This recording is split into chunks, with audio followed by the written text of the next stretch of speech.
A particle moves according to the equation x is equal to 2t square minus 5t।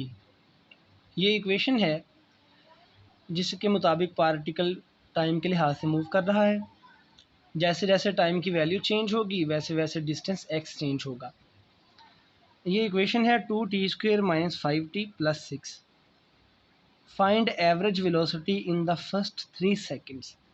पहले 3 seconds में 0 से लेकर 3 second तक हमने एवरेज वेलोसिटी निकालनी है and velocity at t is equal to 3 second.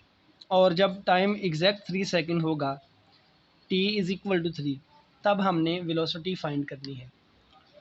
तो बहुत आसान सिंपल सा केस है। एक पार्टिकल मूव कर रहा है, उसकी इक्वेशन बताई गई है पार्टिकल के मूव करने की।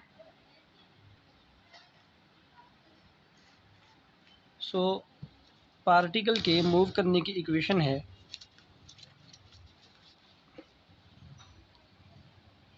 x is equal to 2t square minus 5t plus 6।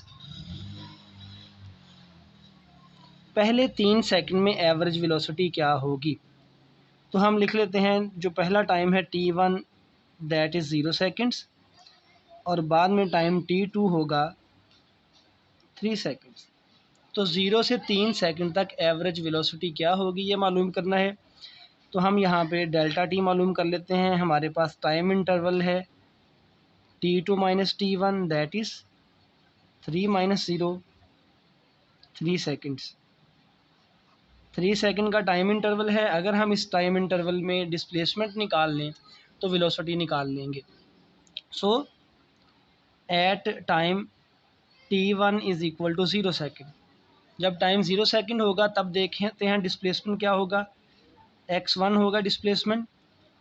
t1 पे फासले को हमने x1 कह दिया डिस्प्लेसमेंट। 2 t की वैल्यू 0 रखें माइनस 5 t और प्लस 6। सो डिस्प्लेसमेंट x1 आएगा 0 minus 0 plus 6 x1 is equal to 6 metres. और जब टाइम t2 होगा 3 सेकंड्स तब ये डिस्प्लेसमेंट x की वैल्यू क्या आती है उसे हम x2 कह लेंगे। x2 इज़ इक्वल टू 2 3 का square minus 5 into 3 plus 6।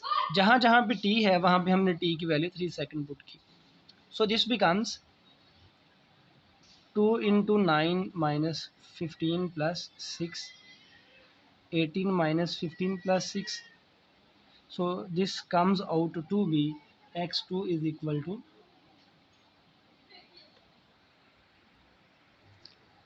9 metres.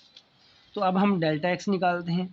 Delta t time में कितना डिस्प्लेसमेंट कवर किया that is x2 minus x1 9 minus 6 this comes out 3 metres. तो अगर हमें डिस्प्लेसमेंट मालूम हो टाइम इंटरवल मालूम हो तो हम एवरेज वेलोसिटी निकाल सकते हैं। एवरेज वेलोसिटी होगी delta x over delta t that is 3 over 3 और 3 कट जाएंगे तो एवरेज वेलोसिटी हमारे पास हासिल होगी 1 मीटर पर सेकंड। ये हमने एवरेज वेलोसिटी कैलकुलेट कर ली है इस केस में। अब हमने वेलोसिटी मालूम करनी है जब टाइम एग्जैक्ट 3 सेकंड्स होगा। तो हमारे पास डिस्प्लेसमेंट की इक्वेशन है x is equal to 2t square minus 5t plus 6। हम जानते हैं कि rate of change of displacement is called velocity.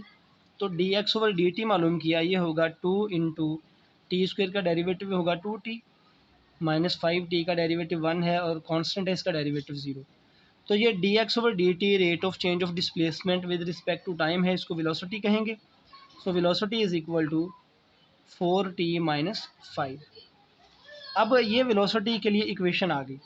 हमने वेलोसिटी मालूम करनी है at time t is equal to 3 seconds. जब टाइम 3 सेकेंड होगा वेलोसिटी क्या होगी निकालते हैं। v is equal to 4 into 3 minus 5 12 minus 5 that comes out to be 7 metre per second. तो हमारी वेलोसिटी 3 सेकंड्स के ऊपर आएगी 7 मीटर पर सेकंड और एवरेज वेलोसिटी आएगी 1 मीटर पर सेकंड। तो ये मेथड है एवरेज वेलोसिटी मालूम करने का और एट एनी इंस्टेंट वेलोसिटी मालूम करने का। हमें 0 से 3 तक टाइम इंटरवल गिवन था, तो हमने 0 से 3 तक, जब उसने कहा फर्स्ट 3 सेकंड्स, तो हमने 0 से 3 सेकंड तक डिस्प्लेसमेंट निकाला और 0 से 3 सेकंड तक टाइम इंटरवल लिया, वो 3 सेकंड्स था। तो हमने इस तरह से एवरेज वेलोसिटी और इसका डेरिवेटिव लेके rate of change of displacement, हमने वेलोसिटी को डिफाइन किया और टाइम की वैल्यू 3 सेकंड पुट करके 3 सेकंड्स के ऊपर इंस्टेंटेनियस वेलोसिटी कैलकुलेट कर ली। तो इसी मेथड से और भी क्वेश्चंस आएँ तो आप इजीली सॉल्व कर सकते हैं।